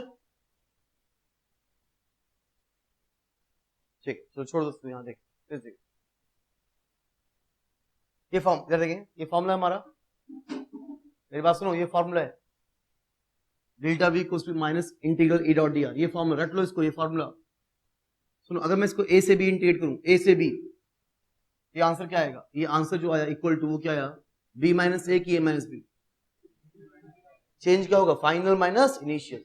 अगर मैं इसको इंटीग्रेट किया सी से लेकर, इसको मैं इंटीग्रेट किया डी से लेकर ए तक, तो क्या आएगा आंसर, क्या आएगा आंसर, पॉइंट डी से लेकर पॉइंट ए तक, डेल्टा वी क्या होगा, change in potential, final minus initial, क्या आएगा, V A minus V D. ठीक, अच्छा होता अगर मैं इसको इंटीग्रेट किया क्यू से लेकर पी तक, क्यू से पी तक, क्या आएगा आंसर, फटाफट बोलो, फाइनल माइनस इनिशियल, क्या वीपी माइनस वी क्यू। अगर मैं इसको इंटीग्रेट करूं पी से लेकर क्यू तक, पी से क्यू तक, चेंज क्या आएगा, change we Q minus VP. ठीक है, चलो मैं इसको, मेरा मन इसको इंटीग्रेट करना ए से लेकर बी तक, ए से बी तक इंटीग्रेट। अभी लिमिट इनपुट किया, ये कोई लिमिट नहीं है, लिमिट तो किसकी आएगी, स्मॉलर। ये तो मैंने लिखा है, पॉइंट का नाम लिखा है, ये कौन है, पॉइंट ए, और ये कौन है, पॉइंट बी। आपको पता है कि अगर यहाँ dx लिखा है तो लिमिट किसका आएगा, x का। अगर dy है तो यहाँ लिमिट किसका आएगा, y का। अगर dr है तो यहाँ लिमिट क्या आएगा, स्मॉल r का, स्मॉल r का लिमिट आएगा। ये लिमिट नहीं है, ये लिमिट नहीं, बस मैं कह रहा हूँ इसको इंटीग्रेट करेंगे कहां से कहां तक, पॉइंट ए से लेकर पॉइंट बी। ठीक है, चलो यहाँ पे देखें, वायर से r डिस्टेंस दूर, वायर से r डिस्टेंस दूर यहाँ पर जो इलेक्ट्रिक फील्ड है उस इलेक्ट्रिक फील्ड की वैल्यू कितनी है, r डिस्टेंस दूर जो इलेक्ट्रिक फील्ड है उसकी वैल्यू कितनी है, lambda upon 2 pi epsilon 0 r। हाँ, इस वायर से r डिस्टेंस दूर जो इलेक्ट्रिक फील्ड है उसकी वैल्यू कितनी है, lambda upon 2 pi epsilon 0 r। ये रही इलेक्ट्रिक फील्ड। फॉर्मूला देखें, डेल्टा v इक्वल्स टू क्या है, integral minus integral e dot dr। e किधर है, राइट, r किधर है, राइट। जब a डॉट b का मतलब क्या होता है, a डॉट b का मतलब ab cos theta, e dot dr का मतलब क्या है, e dr cos थीटा। और थीटा क्या होगा, यहाँ e किधर है, राइट, और r भी किधर है, राइट। इनके बीच का एंगल कितना हुआ, जीरो। ये एंगल कितना हुआ, जीरो, cos जीरो। और लिमिट जो आएगा वो r का आएगा। बताओ r पे a की वैल्यू कितनी है, सॉरी सॉरी सॉरी, a पे r की वैल्यू, r क्या है, ये r है क्या, वायर दूरी, r क्या है, वायर से दूरी। स्मॉल r क्या है, वायर दूरी। पॉइंट a पे दूरी कितनी है, a, पॉइंट b पे दूरी कितनी है, b। तो इसको हम लोग को इंटीग्रेट करना a से लेकर b तक। बताओ r की वैल्यू a पे कितनी है, जल्दी, b पर, b। और ये वैल्यू क्या हो जाएगी, vb माइनस va। अरे कैपिटल a से कैपिटल b तक इंटीग्रेट करते चेंज क्या होगा, final minus initial, v minus va। और r पे, पॉइंट a पे दूरी की लिमिट क्या है, a, और पॉइंट b पे दूरी लिमिट क्या है, b। अब e की वैल्यू पुट की जाए तो vb माइनस va, यहां देख लेते e, सो माइनस को यहां ले आओ, माइनस को मैं यहां ले आ रहा हूं, माइनस को यहां, तो क्या हो जाएगा, va minus vb is equal to e की वैल्यू कितनी है, lambda upon 2 pi epsilon 0 r dr। cos 0 तो कितना हो गया, 1। ठीक है, लैम्डा क्या है, कांस्टेंट, लैम्डा कांस्टेंट है, बाहर आएगा, लैम्डा बाहर आएगा, 2 पाई एप्सिलॉन 0 बाहर आएगा, लैम्डा बाहर, 2 पाई एप्सिलॉन 0 बाहर, अंदर क्या आएगा, 1 अपॉन r। अरे अंदर क्या आएगा, 1 अपॉन r, और 1 अपॉन r का इंटीग्रेशन क्या होगा, log r, और log r तो लिमिट क्या होगा, log b minus log a। अरे 1 अपॉन r का इंटीग्रेशन log r, लिमिट क्या होगा, log b minus log a, और log b minus log a क्या होगा, log b by a। ये आंसर आ गया। तो इस तरह से हमने va माइनस vb निकाला और ये रहा आंसर। कितने लोग का आंसर है,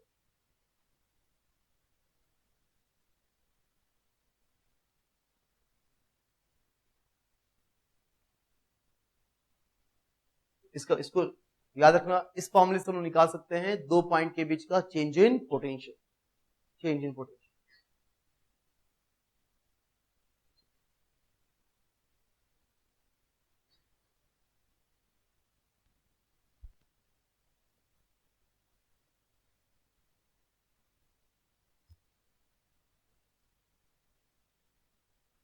मान लो कि अगर अगर इलेक्ट्रिक फील्ड ऐसे दे रखा है, इलेक्ट्रिक फील्ड इतनी एक्स में है, इतनी वाई में है और इतनी जेड में है। अगर इलेक्ट्रिक फील्ड इस रूप में दे रखी है, इस फॉर्म में दे रखी है, क्या कि इलेक्ट्रिक फील्ड इतना एक्स में, इतना वाई में, इतना जेड में, अगर ऐसे दे रखा है ई, अगर ई इस तरीके से दिया है, हो सकता ई ऐसे दिया हो कि इतना आई में, इतना जे में, इतना के में। अगर ई ऐसे दिया तो अपने मन से डीआर हम लोग अपने मन से ले लेंगे। ये डीआर नहीं दिया रहेगा, डीआर हम लोग अपने मन से, इफ देन डीआर अपने मन से क्या लेंगे, dx i cap dy j cap plus dz k cap. अगर इलेक्ट्रिक फील्ड इस फॉर्म में दे रखी है तो हम लोग अपने मन से dr लेंगे, इतना x में, इतना y में, इतना z। अब देखो फॉर्मूला क्या है, सुनो, डेल्टा v का फॉर्मूला क्या है, minus e dot dr, e dot dr, a dot b क्या होता है, a डॉट b क्या होता है, a1 b1 प्लस, याद करो a डॉट b क्या होता है, a1 b1 plus a2 b2 plus a3 b3। e dot dr क्या हो जाएगा, e dot dr ex dx ey dy ez dz। देखो इसको,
इधर देखो, ध्यान देखो थोड़ा सा। हाँ, ई डॉट डी आर क्या होगा, A1B1 plus A2B2 plus E3B3, ये हो गया। अब इसको अलग इंटीग्रेट किया, इसको अलग इंटीग्रेट किया, इसको अलग इंटीग्रेट किया। मान लो कि इसको हम इंटीग्रेट कर रहे हैं, कहां से कहां तक, सुनो, अगर C से D इंटीग्रेट करें तो आंसर क्या आएगा, VD minus VC, VD minus VC। और फिर यहाँ क्या यूज होगा, C का कोऑर्डिनेट, C देखो कहां, सुनो तो कहां से कहां तक इंटीग्रेट किया, C से लेकर D तक इंटीग्रेट किया, तो आंसर क्या आएगा, VD माइनस VC। यहां लिमिट किसका आएगा, C का, यहां लिमिट किसका आएगा, D का। ये क्या होगा, x कोऑर्डिनेट, ये y कोऑर्डिनेट, ये z कोऑर्डिनेट, C का x कोऑर्डिनेट, C का y कोऑर्डिनेट, C का z कोऑर्डिनेट, D का x कोऑर्डिनेट, D का y कोऑर्डिनेट, D का z कोऑर्डिनेट। लेट्स से इसको मैंने इंटीग्रेट किया A से लेकर B तक, अगर इसको मैंने A से लेकर B तक इंटीग्रेट किया तो आंसर क्या है, क्या आएगा आंसर, ये VB minus VA, VA minus VB नहीं, VB minus VA, delta V क्या होगा, VB माइनस VA, A से B तक। तो यहां पर जो लिमिट आएगी वो किसकी आएगी, A से B तक की लिमिट आएगी, A से B तक की। और ये क्या है, A का x कोऑर्डिनेट, A का y coordinate, x1 y1 z1, A से B तक इंटीग्रेट करना है, मतलब हमें x1 y1 z1 से लेकर x2 y2 z2 तक इंटीग्रेट करना है। बोलो यहाँ क्या लिखूं, A पे, यहाँ पे क्या लिखूं, x1, यहाँ x2 नहीं बेवकूफों, लिमिट किसका आएगा, y की लिमिट A पर, y की लिमिट A पर क्या है, y1, यहाँ पे z की लिमिट A पे, z की लिमिट A पे क्या, z1, x1 y1 z1 से लेकर इंटीग्रेट करना पड़ेगा x2 y2 z2। एक काम करो, आप चाहो तो यहाँ पे A से B लिख दो और इसको लिख दो, और जो फिगर आपने यहाँ ड्रॉ किया था फिगर, उस फिगर में ब्रैकेट लिख देना x1 y1 z1 और B लिख देना x2 y2 z2। ये लिखने के बाद यहाँ x1 y1 z1 से लेकर x2 y2 z2।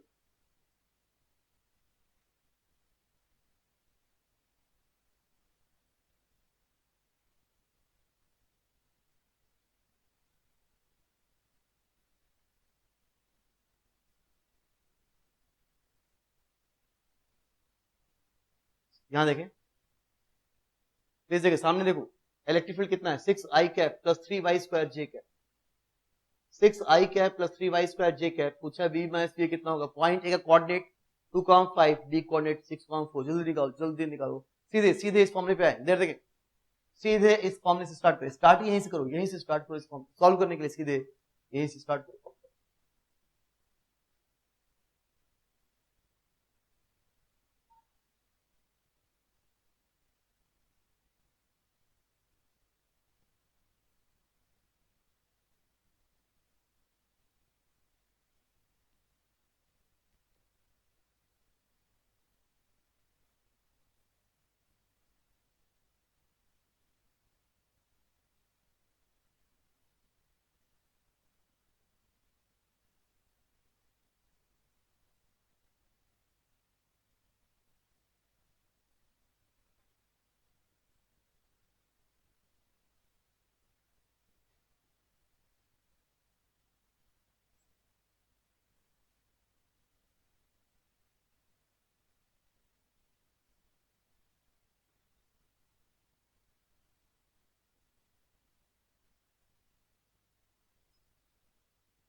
ठीक है, तो देखिए छोड़ो उसको, कर लेना आप, ये रहा formula ex dx plus ey dy, ez तो है नहीं, ez तो है ही नहीं, ex कितना लिखूं, ex कितना होगा 6x, ey कितना होगा 3y स्क्वायर, ex कितना है 6x और ey कितना है 3y स्क्वायर, और इसको इंटीग्रेट करूंगा मैं a से लेकर b तक।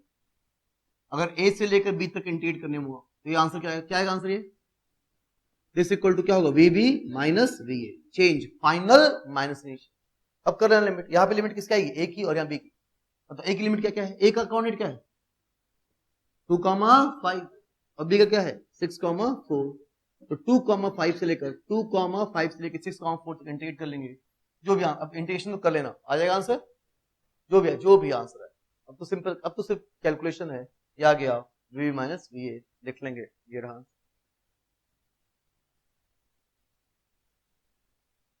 ठीक, चलो question.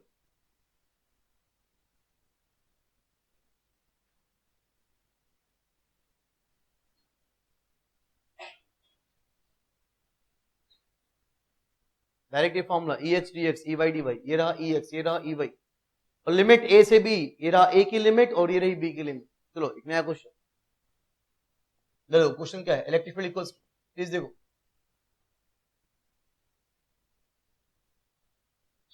5y cap plus 5xj cap.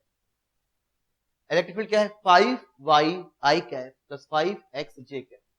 ये क्या है? इलेक्ट्रिक फील्ड का x को x कंपोनेंट की y कंपोनेंट, x कंपोनेंट या y कंपोनेंट। डायरेक्शन क्या? अगर डायरेक्शन x है तो x कंपोनेंट, डायरेक्शन y है तो y कंपोनेंट। डायरेक्शन क्या है? x या y? डायरेक्शन x है या y? क्या लिखा है? i cap. i का डायरेक्शन क्या है? x। तो इलेक्ट्रिक फील्ड का मतलब ex यहाँ पे कौन है? कौन है ex? ex मतलब इलेक्ट्रिक फील्ड का x component, x component. ex क्या है? 5y की 5x। बिल्कुल सही, ex कितना है? 5y। ठीक है, सिंपल सी बात है। ये इलेक्ट्रिक फील्ड का x कंपोनेंट है। ये इलेक्ट्रिक फील्ड x डायरेक्शन में कि y डायरेक्शन में? x डायरेक्शन में। और ये ex जो है वो, ये इलेक्ट्रिक फील्ड जो कि x डायरेक्शन में है, जो कि डिपेंड कर रही है y कोऑर्डिनेट पे। मतलब इसको दिखा, परेशान ना हो एकदम। मान लो कि इलेक्ट्रिक फील्ड ऐसी हो, मान लो खाली इलेक्ट्रिक फील्ड 5y कैप हो, इसका हम देखना क्या है। अगर इलेक्ट्रिक फील्ड इतनी है, इलेक्ट्रिक फील्ड इसका मतलब x में है, ये x है, ये x और ये y, x y। Electric field x में, जो इलेक्ट्रिक फील्ड है वो x में है, x में, x में। बस अगर यहाँ पे इलेक्ट्रिक फील्ड 6 है, यहाँ भी कितना होगा? 6। यहाँ भी कितना होगा? 6। और यहाँ बताओ क्या लिखूं? 6 लिखूं, 7 लिखूं? ये y है, ये y और ये x। ठीक, इलेक्ट्रिक फील्ड किसमें है? इलेक्ट्रिक फील्ड डायरेक्शन क्या है? x।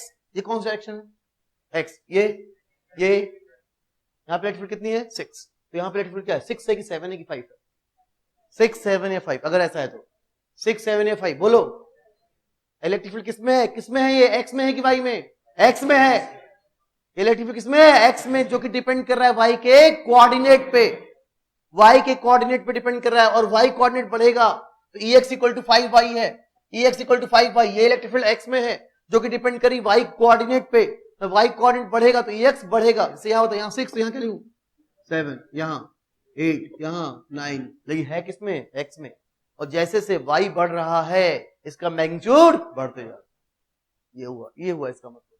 ठीक है, इलेक्ट्रिक फील्ड जो है वो 5y कैप है और 5xj कैप है।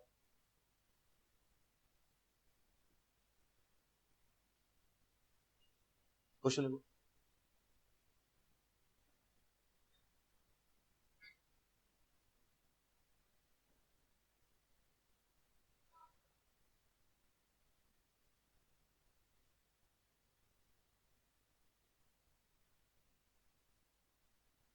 A potential at 0, 0 is 8 volt. A potential at 0, 0, 0, 0 is 8 volt, 8 volt, 8 volt. Then find potential at x, y. Then find potential at x, y. मतलब उस पॉइंट का potential बताओ जिसका कोऑर्डिनेट x, y है। उस point का potential बताओ जिसका कोऑर्डिनेट x, y है। चलो निकालो।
EX DX plus EY DY 5 क्या कर DY है तो DX आई होगा ना,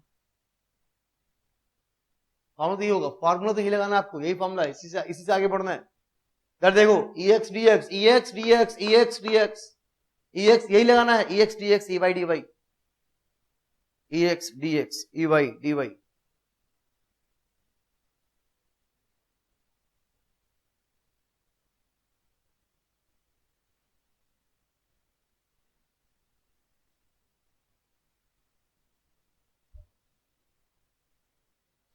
माइनस भी है ना, तो माइनस आया किसी और का?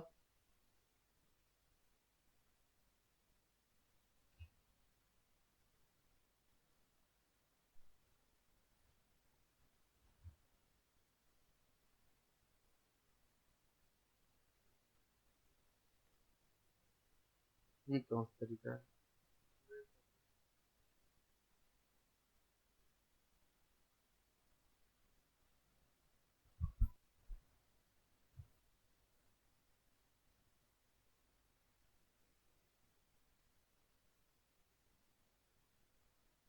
इधर देखो, सुनो सुनो सुनो, फिर सुनो, इधर देखो, ये फॉर्मूला तो ये होगा, EX DX EY DX। EX कितना है?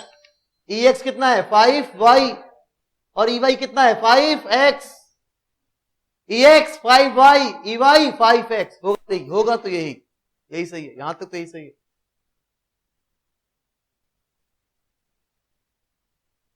तो कितने लोग का आंसर आ गया? एक से रुक जाओ, वैसे आंसर में यहाँ पे माइनस आएगा, किसी का प्लस आया हो तो भी हाथ उठाएंगे, हाथ कितने लोग का आंसर है? गलत है। कितने लोग का आंसर आया? -5xy plus 8 -5xy plus 8।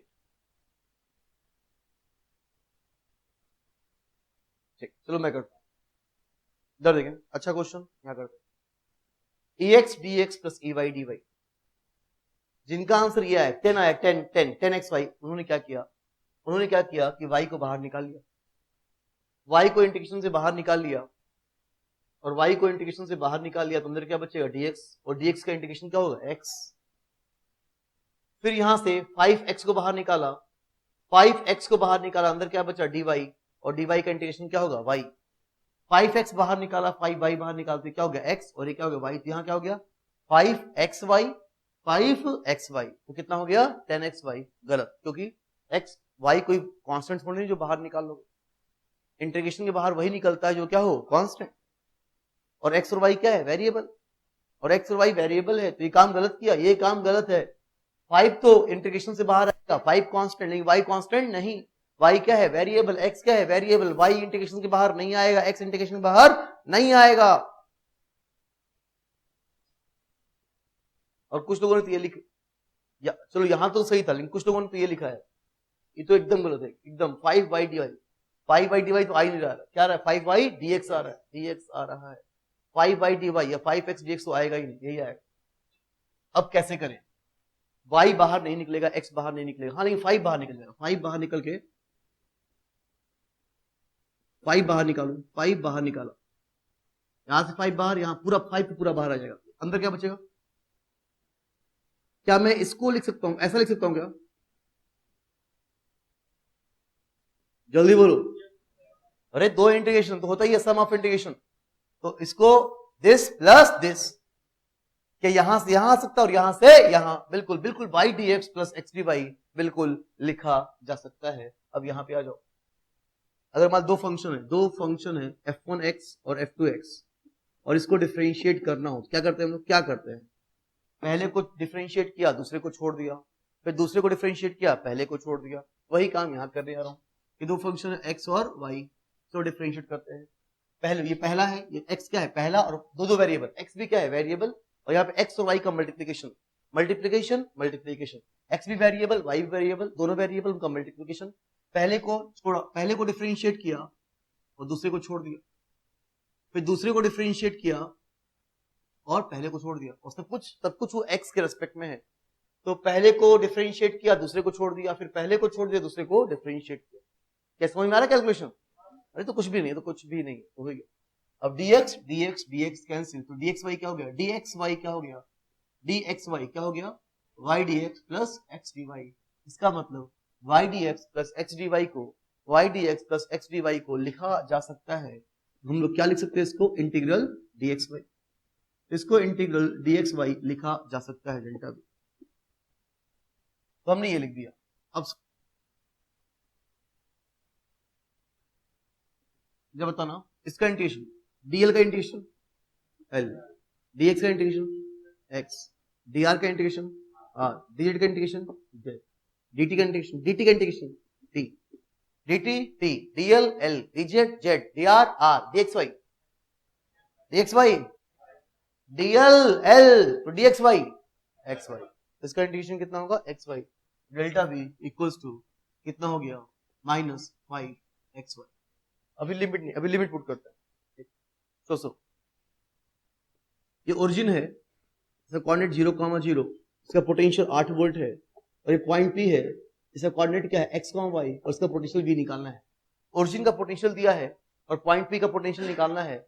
मान लो जो पोटेंशियल निकालना उसको मैंने क्या मान लिया, V मान लिया। अब मैं इसको इंटीग्रेट करूंगा, इसको मैं इंटीग्रेट करूंगा कहां से, ओरिजिन से पॉइंट P तक, ओरिजिन से पॉइंट P तक इंटीग्रेट करूंगा, तो डेल्टा V क्या आएगा, क्या आएगा delta V, P minus O की O माइनस P, ओरिजिन से P, तो क्या आएगा, अरे चेंज क्या होता है, फाइनल माइनस इनिशियल, तो क्या होगा, VP माइनस VO। अरे आएगा ना, O से लेकर P तक चेंज क्या होगा, फाइनल माइनस इनिशियल। और O का पोटेंशियल कितना है, O का पोटेंशियल कितना है 8, और P का पोटेंशियल V निकालना है, ये V निकालना है, तो VP माइनस VO, और VP कितना है V, और VO कितना है 8, डेल्टा V आ गया। अब बताओ O पे लिमिट कितनी है, O पे x कितना है, y कितना है, O पे x कितना है 0, y कितना है 0, और P पे x और y ओरिजिन से P तक इंटीग्रेट करेंगे, और ओरिजिन पे x 0 y 0 और P पे x कितना है x और y कितना है y, इंटीग्रेट किया, लिमिट कहां से कहां तक, तो ये v minus 8 equal to v minus 8 equals to ये -5 तो बताओ dxy का इंटीग्रेशन क्या होगा, xy और xy, और लिमिट कहां से कहां तक, xy की लिमिट कहां से कहां तक, 0 से लेकर xy तक, तो क्या होगा आंसर, -5, x की जगह x और y की जगह y, इसको भेजिएगा, आंसर क्या होगा, -5xy + 8, ये रहा।